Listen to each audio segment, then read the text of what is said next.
On this video, I'll be talking about the importance of goals and setting goals. Denzel Washington had a quote. He said, "Dreams without goals are just dreams, and they ultimately fuel disappointment." And so, it's good to have dreams. We all have dreams. We all have visions for our life. But along the way to accomplishing these dreams, you got to have goals. You have to set goals in place. So that's what we'll be talking about on this video. So I want to start off with this. Remember your why. When you're setting your goals, when you're writing things down, when you're making plans, remember your why. Why are you doing the things you're doing? Why are you setting those goals? What's your purpose? What's your mission? What's your aim? What's your real desire for that? Why? And sometimes, you know what I mean, it's for yourself. Sometimes it's bigger than yourself. Sometimes you're doing this for family. You're doing this for people that you can't even, that may not have even been born yet. You know what I'm saying? For your future generations. You know what I'm saying? You're doing this for your legacy, for an impact, to touch that person who needs to hear it. You know what I mean? You're spreading that message to touch that person who need to hear it. That could be your why. But whatever that why is, make sure you know your why, and make sure you remember your why through the tough times, because things, you know, as you're setting goals and you're going along your journey of life, things may get difficult. Things may get rough. You know what I'm saying? But you gotta remember your why. That's gonna keep you going. That's gonna keep you focused. That's gonna keep you locked in. So remember your why. You gotta remember your why. The next thing is you want to set the right goals. You want to push yourself.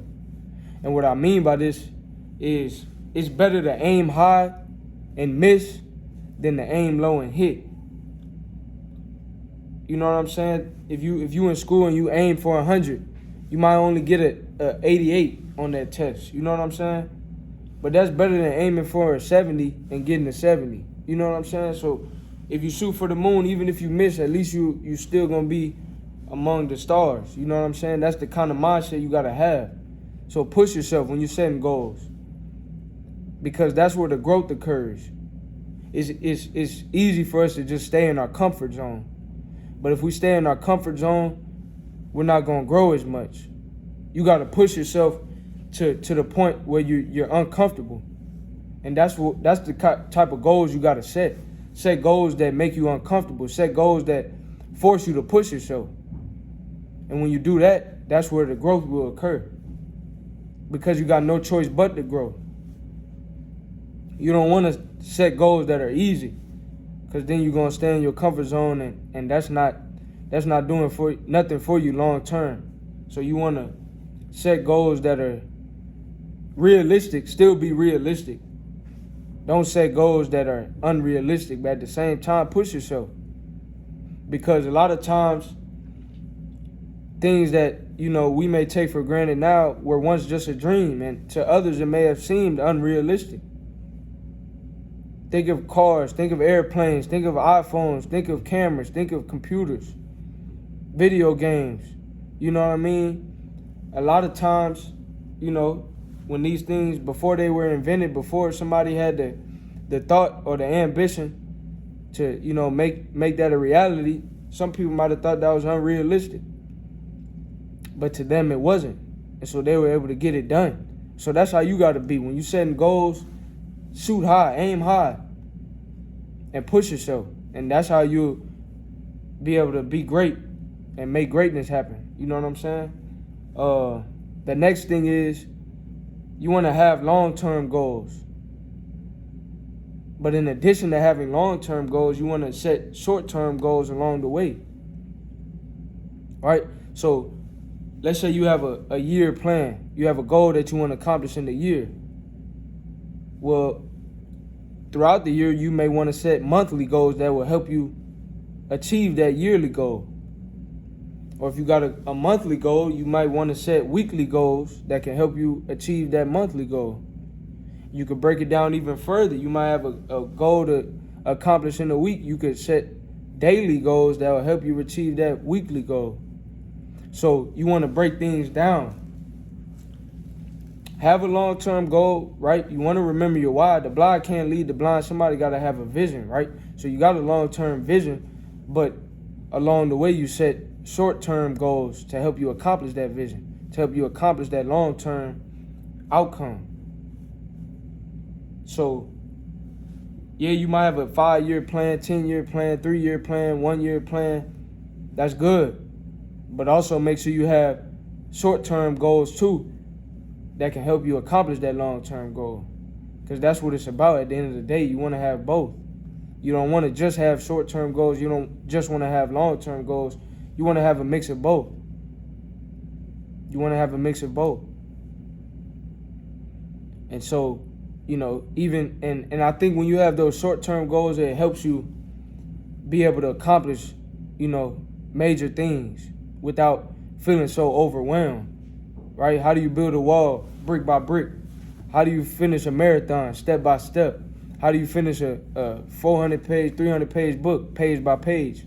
So instead of looking at it like a big marathon or I got to read a 300-page book, just look at it like take it one page at a time, one step at a time, one brick at a time, one day at a time, one goal at a time, one short-term goal at a time. Break it down, that way it's less overwhelming for you.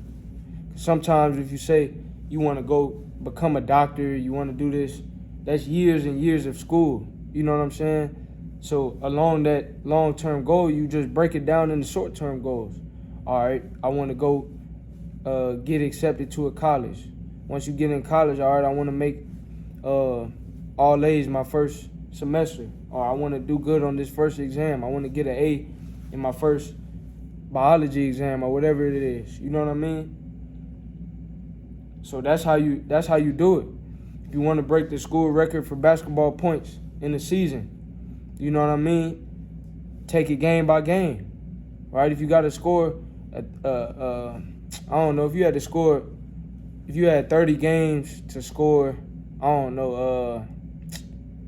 30 games to score 900 points. That's 30 points a game. You know what I'm saying? So you got to get to it. You got to get to it. You know what I'm saying? So, you know, and once you divide that out, now you know what you got to do every night. So, but that goes to setting the right goals. 30 points a game for some people might sound unrealistic. But if you really him, or if you really hurt, you know what I'm saying, you could do it. And even if you don't do it, let's say you set your goal for 30 points a night, even if you don't hit, let's say you only score 24 points a night, that's still a lot of points. Versus just, I only want to score 12 points a night, 10 points a night, then you hit. You know what I'm saying? You want to aim high. Shoot for the moon, even if you miss, you still land in the stars. You know what I'm saying? So I'm going to summarize the video. It's 3 points. First thing is, remember your why. Remember your why. The second thing is, set the right goals. Push yourself. It's better to aim high and miss than to aim low and hit. And I think in a perfect world, the best outcome is to aim high and hit. You know what I'm saying? That's always a possibility as well. And the third thing is, you want to have both long-term goals and short-term goals. Have long-term goals and short-term goals that'll help you achieve that long-term goal along the way. If you enjoyed this video, like, comment, subscribe. Let me know what you would like to see next, and I'll catch you on the next video.